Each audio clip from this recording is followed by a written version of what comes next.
మారిందన్నారు తెలంగాణ బతుకు నేడు. గారడి చేశారు ఆ మాయ మరాఠీలు. ఎక్కడ మారిందిరో, ఎట్లా మారిందిరో, మారిందనడానికి సిగ్గెట్లా లేదురా. అయోధ్య రామిరెడ్డి ఇవాళ మా తెలంగాణ భూములను, మా చెరువులను మొత్తం కూడా సర్వనాశనం చేస్తుందని నెత్తి నోరు మొట్టుకొని ఎన్జిటి కోర్టులో కేసు వేస్తే సిగ్గు లేకుండా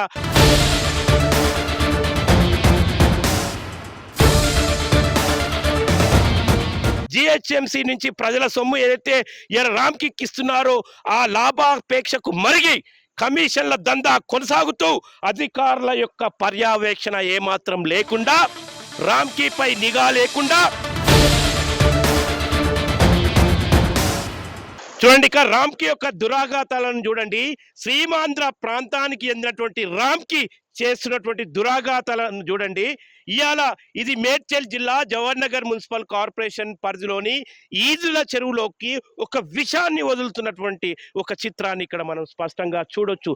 రామ్కి అనే ఒక యజమాని అయోధ్య రామిరెడ్డి ఇవాళ మనకు స్టాండింగ్ కమిటీ మెంబర్, అంటే పార్లమెంటరీ స్టాండింగ్ కమిటీ మెంబర్గా పనిచేసి అత్యున్నత హోదాలో పనిచేసినటువంటి వ్యక్తి, యజమాని ఉన్నటువంటి రామ్కి సంస్థ ఇలా తెలంగాణ భూభాగాన్ని ఒక కోస్తాంధ్ర ప్రాంతానికి చెందినటువంటి రామ్కి యజమాని ఈ సంస్థ ఎట్లా తెలంగాణ భూములను ఎంత విషతూల్యం చేస్తుందో ఇలా స్పష్టంగా చూడొచ్చు. ఇవాళ 250 పైగా కోట్లు పెట్టి ఒక లిక్విడ్ వాటర్, అంటే ఇట్లాంటి ఒక విషపూరితమైనటువంటి ఒక నీళ్లను ఇవాళ శుద్ధి చేయడానికి ఇవాళ ఒక వాటర్ ప్లాంట్, ఇండియాలోనే ఒక పెద్ద వాటర్ ప్లాంట్ పెట్టాము, మేము శుద్ధి చేసి పంపిస్తాము అని చెప్పారు. కానీ ఇది పచ్చి బూటకము. రాత్రికి రాత్రి వర్షం పడ్డాక గత రాత్రి వర్షం పడ్డాక రామ్కి అక్కడ మనకి ఎక్కడైతే డంపింగ్ యార్డ్ ఉందో ఆ డంపింగ్ యార్డ్ దిగువన ఉన్నటువంటి ఒక మోరిని ఏర్పాటు చేసుకొని ఇక్కడ ఉన్నటువంటి మల్కారం కాలువలోకి ఈ విషపు నీళ్లను వదలడం ద్వారా ఇవి యథేచ్ఛగా, ఇది ఇంతకు మించిన సాక్ష్యం లేదు, ఈ నీళ్ళు ఇట్లా పోతూ వస్తున్నటువంటి పరిస్థితి.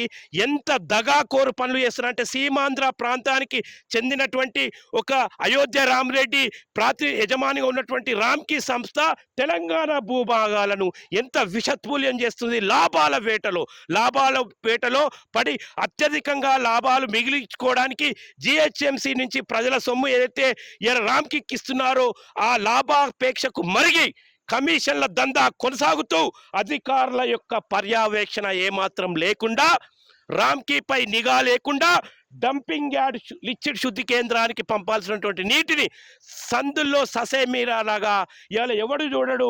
వర్షం పడుతుంది, 3 రోజుల నుంచి కురుస్తున్నటువంటి వర్షంలో ఎవరు చూడరు అని చెప్పేసి రాత్రికి రాత్రి తను ఏర్పాటు చేసుకున్నటువంటి ఒక కాలువను, అంటే ఎట్లా నీళ్లను వదలడానికి దొంగచాటుగా ఒక కాలువను ఏర్పాటు చేసుకున్నాడు. ఆ కాలువ వద్దకు కూడా మీకు తీసుకెళ్తాము. ఆ కాలువ ద్వారా మల్కారం కాలువలోకి ఇలా నాలాలోకి వదిలిపెట్టి ఈదుల చెరువుకు పోవడం ద్వారా చేపలు అనేక మృతి చెందినటువంటి పరిస్థితి. ఇట్లాంటి నేరస్తులను ఏమనాలి? ఒకవైపు ఎన్జిటి కోర్టులో, చెన్నై ఎన్జిటి బెంచ్లో ఈ కేసు నడుస్తున్నది.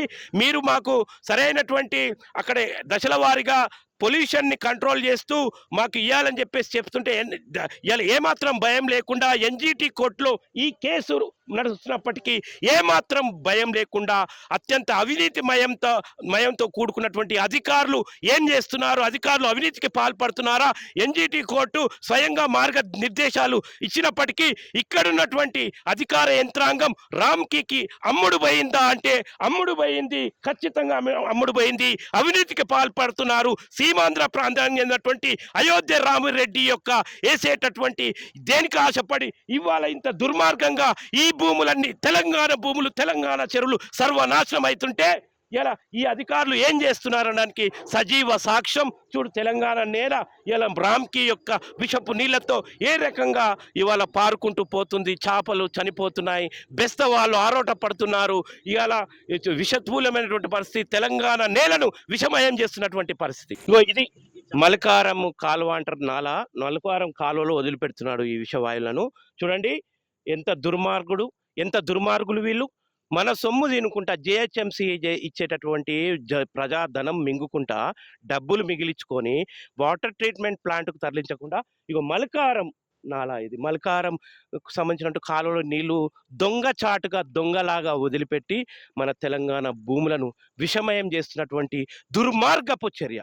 ఇప్పుడు మనం మేడ్చల్ జిల్లా జవహర్ నగర్ మున్సిపల్ కార్పొరేషన్ పరిధిలోని ఈదుల చెరువు దగ్గర ఉన్నాం. ఈదుల చెరువులో మన బెస్తోళ్ళు బెస్తన్నలు ఏదైతే ఉన్నారో ఈ చెరువును గత 3 సంవత్సరాల నుంచి మేము కాపాడుకుంటున్నాం. చేపలు చిన్నగున్నాయి, ఈసారి చేపలు పెద్దగా అయినాక పడతామని చెప్పేసి కంటికి రెప్పలా కాపాడుకుంటున్నటువంటి ఈదుల చెరువులో గత రాత్రి సీమాంధ్ర ప్రాంతానికి చెందినటువంటి అయోధ్య రామరెడ్డి ఒక కంపెనీకి ఓనర్గా ఉన్నటువంటి రామ్కి సంస్థ దొంగచాటుగా రాత్రికి రాత్రి డంపింగ్ యార్డ్ యొక్క లిచెడ్ని మొత్తము దొంగతనంగా ఈ కాలువల ద్వారా మల్కారం కాలువలో వదలడం ద్వారా చెరువు అంతా కూడా ఇలా విషతుల్యమైనటువంటి పరిస్థితిగా చెప్పుకోవచ్చు. మనము ఇక్కడ ఒక రెండు పొరలు మనకు విజువల్లో కనిపించడం లేదు, కానీ అటు లిక్విడ్ వాటరు, గబ్బు కంపు కొట్టే వాటర్, ఇటు తేట వాటరు, అంటే ఏంసీ అంటాం దాన్ని, ఏంసీ అంటాము, డెడ్ సీని తలపించే విధంగా ఇవాళ మురికి నీళ్ళంతా రామ్కి ఒక లిక్విడ్ వాటర్ అంతా ఒక ఈ వైపు ఉన్నాయి, అంటే ఒక కాలువ ద్వారా ఇటువైపు వస్తున్నాయి, ఇటువైపు ఏమో తెల్ల తేటని నీళ్లు. నిన్న మొన్న పశు పశ్చాదులు తాగినటువంటి నీళ్లు ఇవాళ డెడ్ సీగా మారిపోయినటువంటి పరిస్థితి. ఆ విభజన కనపడుతుంది. చేపలన్నీ కూడా అటు పోలేక సురక్షితమైనటువంటి ప్రాంతాలకు ఇటు వస్తున్నాయి. డెడ్ సీ వైపు పోకుండా ఈ ఆరట పడుతూ ఇటు వస్తున్నటువంటి పరిస్థితి. మొత్తం చెరువును విషమయం చేశారు. కులవృత్తిని నమ్ముకున్నటువంటి బెస్తన్న వాళ్ళ జీవితాల్లో మన్ను పోశారు. ఈ రామ్కి అనే ఒక యజమాని Ayodhya Rama Reddy parliamentary committee standing committee మెంబర్గా కొనసాగించుండు, కానీ ఏం స్టాండర్డ్ మెయింటైన్ చేస్తుండు? కేవలం లాభాపేక్ష కోసమే జనం సొమ్మైనటువంటి జిహెచ్ఎంసి జనం సొమ్మును ఇక్కడ అవినీతి అధికారులతో మిలాఖత్ అయి యథేచ్ఛగా 250 పైగా కోట్లు పెట్టి ఒక లిక్విడ్ వాటర్ ట్రీట్మెంట్ ప్లాంట్ను గత సంవత్సరం కేటీఆర్ ఆయంలో ఇది ఓపెన్ చేసిపోతే దేశంలోనే అతిపెద్ద లిక్విడ్ శుద్ధి కేంద్రం అది. అటువంటి ప్లాంట్ని ఇక్కడ ఓపెన్ చేసిపోతే అందులోకి నీళ్ళని తరలించకుండా దొంగచాటుగా సందట్లో ససేమేరే అన్న విధంగా ఇవాళ ఎవరు చూడని చెప్పేసి మల్కారం కాలువలోకి ఒక కనెక్టివిటీ ఏర్పాటు చేసుకొని భూగర్భంలో మొత్తం వదిలేస్తే ఆ నీళ్ళన్నీ వస్తూ చెరువులో ఉన్నటువంటి జీవరాశులు మొత్తం చేపలు చనిపోయినటువంటి దృశ్యం మనం ఇక్కడ చూస్తున్నటువంటి పరిస్థితి. ఒక కులవృత్తి మీద వీళ్ళు మన్ను పోసినటువంటి పరిస్థితి. రామ్కి అనే ఒక ఏ నేరస్తుడు అనాలి, రామ్కిని ఏ నేరస్తుడు అనాలి? ఒకవైపు ఎన్జిటి కోర్టులో ఈ కేసు కొనసాగుతుంది. ఇక్కడ రామ్కి డంపింగ్ యార్డ్ వ్యతిరేక జేఏసీ ఆధ్వర్యంలో అనేక పోరాటాలు జరుగుతున్నాయి. ఇక్కడ లక్షల జనాభా నివసిస్తున్నటువంటి ప్రాంతం, చుట్టుముట్టు దమ్మాయిగూడ, నాగారం, జవహర్ నగర్ మున్సిపల్ కార్పొరేషన్ మరియు కీసర మండలాలకు చెందినటువంటి అనేక గ్రామాలు ఈ చెరువు చుట్టూ ఉంటాయి. తర్వాత గొలుసు కట్టు చెరువులు ఉన్నాయి. మొత్తంగా గొలుసు కట్టు చెరువులను విధ్వంసం చేసేటటువంటి పరిస్థితి ఇక్కడ మనం చూస్తున్నాం. సీమాంధ్ర ప్రాంతానికి చెందినటువంటి రామ్కి అయోధ్య రామరెడ్డి ఆధ్వర్యంలో నడిచేటటువంటి కంపెనీ తెలంగాణ భూములన్నింటినీ కూడా విషతూలం చేస్తున్నటువంటి ఇలా దౌర్భాగ్య పరిస్థితి. దీని గురించి మనం బెస్ట్ కమ్యూనిటీ మన పెద్ద మనిషితో మాట్లాడుతూ, వాళ్ళు వీళ్ళు వచ్చి పెద్ద పెద్ద చేపలు కనీసం మనిషికి నిన్ను పైసలు వేసుకొని ఆ చేపలు పైసలు జమ చేసి చేప పిల్లలు గత 2 సంవత్సరాల నుంచి పోస్తూనే ఉన్నాము. చేపల సైజు పెరగలేదు. ఈసారి పడదామనేసరికి మొత్తం చేపలు మొత్తం చనిపోయినాయి. ఇట్లా అంటే నిన్న మొన్న ఈ నీళ్ళ పరిస్థితి ఎట్లా ఉండే? బాగా ఉండే. తాగే నీళ్ళు మొత్తము ఈ అందరు బట్టలు ఉతకడము, బర్రెలు తాగడము, ఫ్రెష్ వాటర్ ఉండే. మాకు చేపలు పడితే మాకేం ఇబ్బంది లేకుంటుండే. మాకు వేరే దగ్గర ఏదో కురుపులు అవి వచ్చేటి. ఈ వాటర్ మాత్రం ఫ్రెష్ వాటర్. మాకు ఈ జవహర్ నగర్లో దీనంతా ఫ్రెష్ వాటర్ ఇంకా ఎక్కడ చెర్ల లేదు. చాలా ఫ్రెష్ వాటర్. చేప బాగా ఎదుగుతుంది అనేసి ఎక్కువ మట్టుకు చేపలు దీంట్లో పోసాం. షీడ్ మొత్తం ఎక్కువ మట్టుకు 75% దీంట్లో పోసాం. ఇప్పుడు ఈ చేపలు మొత్తం ఇట్లా ఆ వరద వస్తుంటే మొత్తం ఒక పక్కన వెళ్ళిపోతుంది చేపలు మొత్తం. పెద్ద ఒక్కొక్క చేప 15 కిలోలు, 20 కిలోలు, రౌలు ఒక్కొక్కటి 2 కిలోలు, 3 కిలోలు మొత్తం చనిపోయినాయి చేపలు. మొత్తం ఏం లేకుండా మొత్తం ఒక పక్కన వచ్చేస్తున్నాయి, ఒడ్డు పక్కన వచ్చేస్తున్నాయి మొత్తం చేపలు. ఈ వాటర్ అంతా కలిసి మొత్తం ఇట్లా ఒడ్డు పక్కన వచ్చేస్తున్నాయి చేపలు మొత్తం. అంటే డెడ్ సీని తలపించే విధంగా మనం అక్కడ చూస్తున్నాం కదన్నా. ఇటువైపు తేట నీళ్లు, ఇటువైపు ఏమో విషపు రామ్‌కి యొక్క విషపు నీళ్లు. అది అసలు చేపలన్నీ ఆ విషపు నీళ్ళకు పోకుండా సురక్షితమైనటువంటి నీటి వైపు ప్రయాణిస్తున్నటువంటి విషయం చెప్పండి ఇది? అయితే ఎక్కడైతే కాలువ వస్తుందో ఆ కాలువ నుంచి మంచి నీరు ఎక్కడైతే ఉంటుందో చేపలు అట్లా ఒడ్డుకు వచ్చేస్తున్నాయి మొత్తం. ఆ వాటర్ వచ్చేసరికి మొత్తం ఈ మంచి నీళ్ళు ఎక్కడైతే ఉన్నాయో అక్కడికి వెళ్ళిపోతున్నాయి మొత్తం. ఈ చేపలు మొత్తం ఏమైందంటే మధ్యలో నుంచి వచ్చిన చేపలు మొత్తం ఒడ్డు మీదకి వచ్చిన తర్వాత ఆ ప్రజలందరూ వచ్చి ఎవ్వరి ఇష్టం వాళ్ళు ఎన్ని చేపలు ఎన్ని పడితే అన్ని మొత్తం తీసుకెళ్తున్నారు. చేపలు మొత్తం పట్టుకపోయారు. ఏం లేదు, చెరువు మొత్తం ఖాళీ అయిపోయింది మొత్తం. ఆ వాటర్ ఎట్లయితే కలుస్తుందో మొత్తం ఒక పక్కన వచ్చేసినాయి మొత్తం చేపలు. నడి చెర్ల నుంచి ఇట్లా మొత్తం పక్కకు వచ్చేసి అంటే డెడ్ సీ లాగా వచ్చేసినాయి సురక్షితమైన ప్రాంతాలకు అది వస్తున్నాయి. వచ్చి మొత్తం ఒడ్డుకు వచ్చేసినాయి చేపలని. ఒడ్డుకు వచ్చేసి మొత్తం అన్ని పట్టుకెళ్ళిరు. కొన్ని చనిపోయినాయి. అంతా చెరువు మొత్తం ఏం లేకుండా అయిపోయింది చేపలు మొత్తం. అని ఒకవైపు 250 కోట్లు పెట్టి కేటీఆర్ గత సంవత్సరం దేశంలోని అతిపెద్ద లిక్విడ్ ప్యూరిఫైడ్ ఒకటి ప్లాంట్ పెట్టడం జరిగింది. ఆ ప్లాంట్లకు పంపిస్తలేరంటావా? అది ఇంత ముందుకైతే బాగానే ఉండే. ఇంత ముందుకు కలువలో వాటరు అది రాత్రి ఆ మల్కారం నుంచి ఈదుల చెరువు కాలువ తీసిరు. ఆ మధ్యలో పైప్ లైన్ వేస్తే మేము కనుక్కున్నాం. మేము అంటే మీ దగ్గరికి రావు, మేము ఫిల్టర్ పెట్టినాం. మేము అక్కడనే ఫిల్టర్ అయిపోయి మీకు మంచినీళ్ళు ఫ్రెష్ వాటర్ వస్తుంది, మీకు ఏం ఇబ్బంది లేనాడు. రాత్రి మొత్తం ఈ కాలువలో కలిపేసి మొత్తం ఆ మల్కారం నుంచి వచ్చే కాలువ ఈదుల చెరువుల మధ్యలో కలిపేసి మొత్తం కలిపే వరకు మొత్తం చేపలు మొత్తం చనిపోయినాయి మొత్తం. ఒక 5 సంవత్సరాల నుంచి అంబేద్కర్ నగర్ చెరువు పొల్యూట్ అయిపోయింది. ప్లస్ ఇక్కడ మెయిన్ రోడ్ మీద ఒక చెరువు ఉండే, అది కూడా పొల్యూట్ అయిపోయింది.